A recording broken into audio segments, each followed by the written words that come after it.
राम राम साहब। आज मो राजस्थान का सिरमौर मुकुट मणिराज जी जो हाड़ौती का सिरमौर च, राजस्थानी भाषा का सिरमौर च, जहाँ का गीत जहाँ का साहित्य पूरा राजस्थान में न पूरा भारत में गूंजे च। आज वहाँ के पास आए चु आशीर्वाद लेबा, तो क्यों ना अपन आज यहाँ का व्यक्तित्व और यहाँ का कृतित्व की बातें भी करा। गुरुजी प्रणाम। नमस्कार भाई। नमस्कार गुरुजी। आपण दर्शका के ताई सबसे पहले तो यह बतावा कि आपने जो जन्मभूमि च और वहाँ का जो संस्कार च वह खास आपण में आया, उसका बारे में अपन दर्शका के ताई बतावा। सब दर्शकांक और जितना भी सुन वाला है सबको ताई मारो राम राम। भाई रूपनारायण जी, मु गांव को आदमी छूँ। सबसे पहले तो यह बता दूं कि मारो गांव सुल्तानपुर इटावा रोड पर, सुल्तानपुर के पास धनवा गांव है। जन्म पास का गांव बोरखेड़ा में हो। ननियाल से धनवा, तो धनवा मैं शुरू से ही धनवा में, बचपन से ही धनवा में रहो। वहीं खेलो कूदो बड़ो हो। वहीं शिक्षा दीक्षा प्राइमरी गांव में, फिर मिडिल स्कूल मतलब की पढ़ाई मोरपा में और सेकेंडरी की सुल्तानपुर में। उनके बाद 11वीं में कोटा गया, कोटा पढ़ा। लेकिन गांव हमारा रग रग में बसे हुए। गांव की संपूर्ण जीवन शैली मन पूरी तन्मयता से आत्मीयता से जी है। मतलब गांव का सारा क्रियाकलाप, गांव की सारी रस्मों रिवाज, सारा का सारा मन बहुत ही नज़दीक से देखा है और भोग्या है। गांव का वो बालपना का सारा जो भी बच्चा का खेल वो भी करे चाह, वो सारा मारो सौभाग्य है कि मन मुँह ऐसे समय पर पैदा हो कि जब मन गांव भी भरपूर जियो और शहर भी। तो सबसे बड़ी बात है कि गांव की जो कल्चर है वो हमारा गीता की मतलब मूल में है। वहाँ से हमारी शुरुआत हो एक तरह से, क्योंकि गांव की जो संस्कृति है उनमें शादी ब्याह आरा ओसर गुणा जामना रसोया देव जी भरू जी और वहाँ का जस ढाक ताड़ी तेजा जी हीडा फाक कड़ा जितनी भी चीज़ें गाँव की से वहाँ सब गावा बजा वाला के साथ बहुत नज़दीकी से रहो और खूब एंजॉय कराया, खूब आनंद लियो। तो वो संस्कार जीवन में साथ चल रहे। तो गुरुजी आपने जो साहित्य लिखियो, उस साहित्य की शुरुआत आपने कहाँ से करी, कशा करी, किसु प्रेरणा ली, या दर्शकता बताओ आप। साहित्य तो कहीं से जैसे हम सेकेंडरी में पढ़े जब से ही कुछ तुकबंदियाँ करे जो। अच्छा मारते हैं समझ कोई नहीं चाहिए कि भाई ये तुकबंदियाँ कोई कविता है, पर हमारी एक आदत थी तुक में बात करवा की। तो छोरा भी बहुत मस्त रहा हमारे साथ का। हाँ, तो उनका बाद में चलो जो मुँह कोटा आ गया। कोटा के बाद में 11वीं पढ़े जब से शुरुआत हुई इनकी, और शुरुआत कहीं हुई श्रीनंद चतुर्वेदी को नाम ले वो न भूलूँगा। वह हमारा प्रथम प्रेरक है मामला में, जो बहुत बड़ा साहित्यकार है कोटा का। तो वहाँ ने मारते रास्ता बतायो। वो हमारा कक्षाध्यापक रियाचा मल्टीपर्पज़ में। तो वहाँ ने जो रास्ता दिखाया, वहाँ ने हमारी प्रतिभा पछाणी और वहाँ ने कि भाई तू अच्छा लिख सके। तो वहाँ ने मैं भारत समिति में मतलब पाक्षिक जो काव्य गोष्ठियाँ होती वहाँ बुलाओ। वहाँ जावा की सलाह दी। मुझे जावा लगे, वो लोगों से सीखा। फिर प्रेम जी प्रेम से सुनया तो वहाँ से प्रभावित हो। फिर कॉलेज में दुर्गादान जी सुनया, जब मैं फर्स्ट ईयर में गयो तो वहाँ से प्रभावित हो। तो दो व्यक्ति जहाँ जब मैंने सबसे पहले सुना वो हमारा आदर्श है एक तरह से। यहाँ सही कविता जो गीत सुनकर और मैंने गीत लिखना शुरू करो। तो गुरुजी आपने कशा गीत लिखा, कशा ग्रामीण गीत लिखा और कशा कशा टॉपिक पर आपने लोक दर्शन करियो, दर्शकता में बताओगे। भाई जब गांव में रहो, सारो गांव हमारे अंदर बसे हुए छे, तो संस्कार तो वही था। बिल्कुल। तो गीत भी वहाँ से शुरू हुआ है ना। तो वही गांव का, खेत का, खलान का, है ना, बहन बेटियाँ का, सासरा आती जाती का। और फिर बाद में जब थोड़ी सी आगे दृष्टि की तो फिर जैसे मजदूर की जिंदगी, जैसे मतलब एक कामगार की ज़िंदगी, जैसे भ्रष्टाचार, ये वो, फिर समसामयिक चीज़ां जितनी भी समाज में घट रही है, अपना आप आती कि फिर दिन दिन जब लोग सुनया देखा समझा, कवि सम्मेलन में जावा वाला गया तो वहाँ भी सुनया, तो मतलब हमेशा मैंने जीवन में सीखने की कोशिश करी जाए। जी माने यह भी सुनी जाए का अपना साहित्य अकादमी पुरस्कार 2024 को जो मिल रहा है, तो दर्शक ये बात की जिज्ञासा रख है कि साहित्य अकादमी पुरस्कार कशा दियो जाओ छे, के ताई दियो जाओ छे, कतनी भाषा में दियो जाओ छे, तो आप दर्शक ताई आप विस्तार से बताओ ये चीज़। धन्यवाद। और ये पुरस्कार जो है वो कई संस्थावां दे छे, कई एकेडमियाँ दे छे, लेकिन जी एकेडमी को मैं पुरस्कार मिले छे बार गाँव और अम्मा पर, वह पूरा देश की एकेडमी छे साहित्य, बिल्कुल। और यह दिल्ली में इनको बहुत बड़ो कार्यालय है, और यह 24 भाषा पर अपनो काम करे छे, जिसमें 22 भाषा तो मान्यता प्राप्त है, और 2 भाषा जिसमें एक राजस्थानी भी है। हाँ। वो सरकार द्वारा मान्यता प्राप्त कोई ना, लेकिन उनका बात ये दुर्भाग्य है कि सरकार द्वारा हाल तक मान्यता न मिल रही, जबकि इतनी बड़ी एकेडमी ने उतनी मान्यता भी दे रखी है, और उन पर 4 पुरस्कार जो दूसरी भाषा में जितना पुरस्कार दिया जाओ छे उतना राजस्थानी में भी दिया जा रहा है। इसका अलावा ये पुरस्कार जो है उनकी प्रोसीजर, क्योंकि मुझे को मेंबर रह चुके पहले बिल्कुल सेंट्रल एकेडमी को, साहित्य अकादमी दिल्ली को, तो मैंने इनको प्रोसीजर देखियो छे, परखियो छे, और यदि जैसे कोई भी अखदे छे नरा पुरस्कार मिल जाओ छे, लेकिन जो लोग इन चीज़ ने नज़दीक आ देखेगा तो वहीं पता लगेगा कि सेंट्रल एकेडमी को पुरस्कार मतलब इतना आसानी से सामान्य पुरस्कार कोई ना, ये इनको एक प्रोसीजर है। इनका हर भाषा का जो 24 भाषा में साहित्य अकेडमी पुरस्कार दे वो 4 पुरस्कार दे। एक तो सर्वोच्च पुरस्कार, दूसरो रहे अनुवाद पुरस्कार, दूसरी भाषा सु राजस्थानी में अनुवाद करी हुई ट्रांसलेट, तीसरो है युवा साहित्य पुरस्कार, कोई भी युवा के ताई जी की 30 साल से कम उम्र हो और उनकी पुस्तक वहाँ मतलब चयन होगा, तो उनका ताई उनमें आपके ताई मुझे जानकारी दे दूँ, कोटा से ओम नागर उनके लिए चयन वहाँ के ताई मिल चुके हुए पुरस्कार, और एक पुरस्कार है बाल साहित्य पुरस्कार, और आड़ोती को मैं सौभाग्य बता दूं कि इनके लिए भी भाई विश्वामित्र दादीज और CL सांकला दोनों के ताई बाल साहित्य केंद्रीय अकादमी को मिली हुई।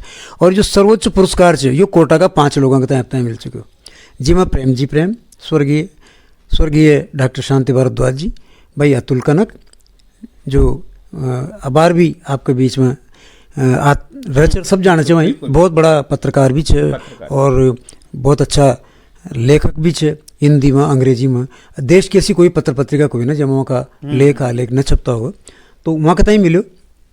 तीसरो जो पुरस्कार वो अंबिका दत्त जी के ताई मिलो, है ना, और यो चौथो पुरस्कार अंबिका दत्त जी के ताई, 5वां मारे ताई मिलो। गुरुजी साहित्य अकादमी जो पुरस्कार देते इनमें कितनी राशि रखना चाहिए, कुछ दर्शक ताई बताओ आप।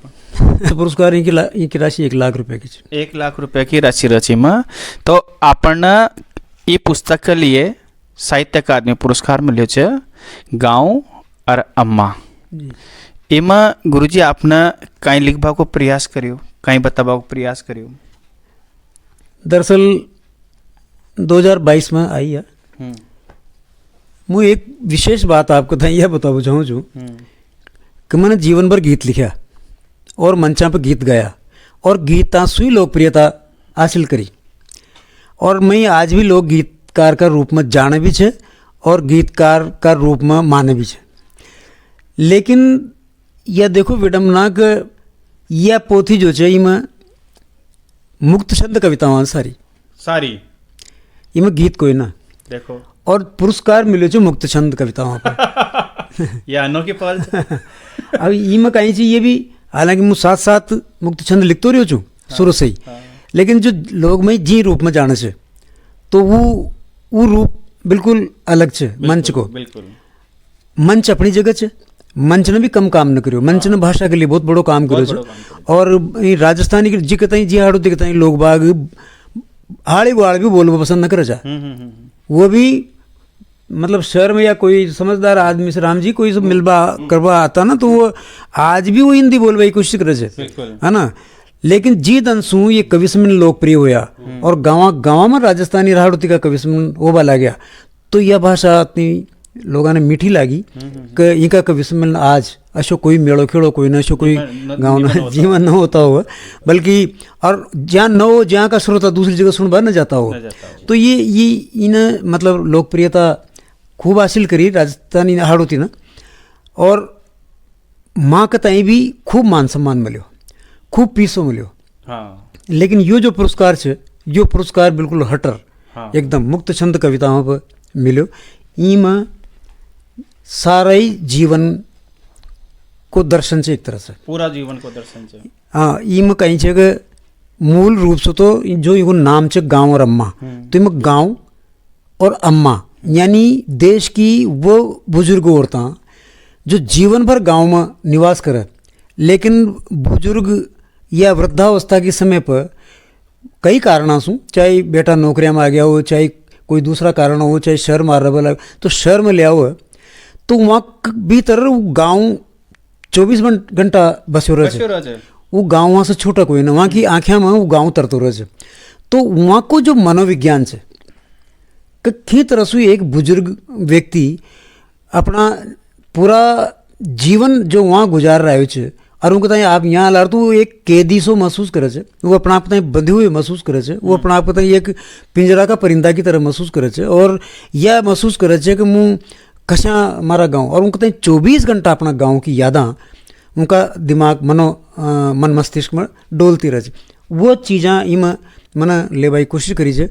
दूसरी बात, जीवन का और भी कई जो आदमी भोग छे, देखे छे, करे छे, वो सारो साँच भी इम छे जीवन को सत्य। दूसरी बात, समाज में जो स्थितियाँ छे, जो विद्रूपता छे, जो धार्मिक पाखंड छे, जो राजनीतिक छल छद्म छे, है ना, वो काफ़ी सारी कविताएं इम आई छे। इनका अलावा भावात्मक कविताएं भी इम छे। एक छंद ही कोई सुना दिया ना, बिल्कुल एक छोटो सो छंद आपण दर्शकांना सुना दिया, ताकि यहाँ को भी मन रह जाओगो कि साहित्य अकादमी पुरस्कार मिलो छे तो अशो कहीं लिखो छे, यहाँ का मन में जो जिज्ञासा छे। हाँ बिल्कुल बिल्कुल। आपन कहे ना बड़ा खा गया फलाणु काम अच्छा करनी चाहिए, बड़ा खा गया अपना बड़ा खा गया या बात अच्छा काम करनी चाहिए, लेकिन करनी क्यों चाहिए, मतलब वो बड़ा तो गणा ही खा गया पर माँ के पास तो परिस्थिति ही कोई ना। सही बात है। ये देखो आप, बड़ा खा गया केरड़ा चराव, हाँ। तो बाप का ही चराजो। वाह। हाँ। बड़ा खा गया हाँ।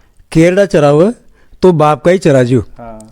अब जवाब चूको, हाँ। सांची की बाबा, हाँ। पण केरड़ा वो जद। वाह गजब, काई देंगे छे, छोटी सी बात है, सांची की बाबा मतलब खेड़ा हो जब माँ तो गणा ही चरहा पर यहाँ तो आतन गड़ा भी बड़ा, मतलब माँ के पास तो कहीं कोई ना जो आड़ो गाट छे। हाँ। बड़ा खा गया छे, हाँ। नौकरी मत करियो बेटा, हाँ। खेत खोद खाइयो। हाँ। बड़ा खा गया छे, नौकरी मत करियो बेटा, खेत खोद खाइयो। हाँ। खेत खोद खाइयो। हाँ। खेत खोद खा लेगा बाबा, हाँ। पर खेत हो जद। वाह माँ तो गणा ही खेत खोद खा लेगा बाबा, पर खेत हो जद।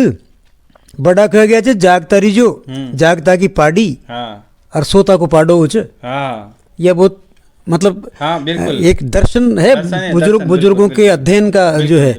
जागता की पाड़ी मतलब जागता की पाड़ी सोता को का होचे, मसा जाओगे भाई यदि सो गयो तो, मतलब पाडी पाडो भी हो सके छे। आज ता मतलब ये को प्रतीक देखो आप, ये हॉस्पिटल में बच्चा बच्ची परिवर्तन हो जाओ, बस संकेत हो। बड़ा खा गया छे जागता रिजो, जागता की पाडी, और सोता को पाडो हो छे, माँ तो गणा ही जागा, पर भैंस हो जब। वाह वाह वाह वाह तो ये चा अपना गुरुजी ये तरह की काफी जन राजस्थानी भाषा को साहित्य अकादमी पुरस्कार 2024 यहाँ के लिए 2000 यहाँ के लिए बहुत बहुत बधाई। यहाँ को आशीर्वाद लेवा मैं यहाँ पर पहुँचा था, गुरु जी ऐसे आशीर्वाद मिलते रहे और ऐसे साहित्य आगे बढ़ते रहे। एक छोटी सी बात और कर दियो कि अपन आबाळे पिढीनं काही संदेश देवो चाहूँचा। भाई मुँह तो खैर ये काबिल कहीं चू का संदेश दूँ, लेकिन फिर भी मारो जो जीवन को अपनो अनुभव है कि एक तो बड़ा को सम्मान और अध्ययन दोनों जरूरी, दोनों बहुत ज़रूरी हैं। जब भी आज लिख बड़ा बच्चा है जो लिख रहा है वहाँ के ताई चाहिए वो अपना सीनियर का ताई पढ़े, अपना सीनियर ना बल्कि देश में बहुत बड़ो साहित्य है, हिंदी साहित्य या दूसरों साहित्य जितना भी है, आप जितना अधिक पढ़ेगा आपकी समझ उतनी पेनी होगी, उतनी अच्छी होगी, और आपको ताई लिखबा की और लिखर उन समझ बाकी आपकी समझ बढ़ेगी। तो सबको मारो तो यही खबर है। दूसरी बात, आप जितना सहज और सरल रहेगा वो माँ की कृपा, व्यक्तित्व सरल सहज रोणी शौचात उतनी वो माँ की कृपा आप पर बरसेगी, बिल्कुल है ना। क्योंकि अपन अच्छा कहीं जहाँ कहीं तो कर दे और कहीं कर जाऊँगा, है ना। कितनी सी चीज़ें आज एक मतलब यूँ समझो आपको एक हुआ रेत को जो है ना बालू रेत, उनका कण बराबर भी आपने औकात कोई ना, है ना, ब्रह्मांड में संसार में। लेकिन इतना बड़ा बड़ा हो गया आज तुलसी के तई घर घर में पूज रहा है, आपन तुलसी ना हो सका, लेकिन आपन जो छाँव वो अच्छी तरह से हो जाओ, अच्छी तरह हो जाओ, हम जो हैं वही हो जाएं। आज रूपनारायण संजय है, वो रूपनारायण संजय दुर्गादान सिंह गौड़िया मुकुटमणि राज नहीं हो सकता, लेकिन वो रूपनारायण संजय हो जाए, बिल्कुल उसको लोग ये कहेंगे कौन, हाँ रूपनारायण संजय। मारो मतलब ये है कि आप अपना व्यक्तित्व बताई निखारो और अपना आप पाँव पर खुद का पाँव पर खड़ा हो, और नकल की बजाय नयापन कतनो ला सको जो आप अपना साहित्य में। क्योंकि समाज में अब नई नई समस्या भरी पड़ी है, आप केवल आपकी दृष्टि की कसरत है, आप कहाँ से उन्हें उठा रहे हो और कहाँ से आप लेखन कर रहे हो। आप बताएं, बहुत बहुत धन्यवाद पधार को, बहुत बहुत धन्यवाद गुरुजी, अशा आशीर्वाद मिलतो रह, धन्यवाद साहब।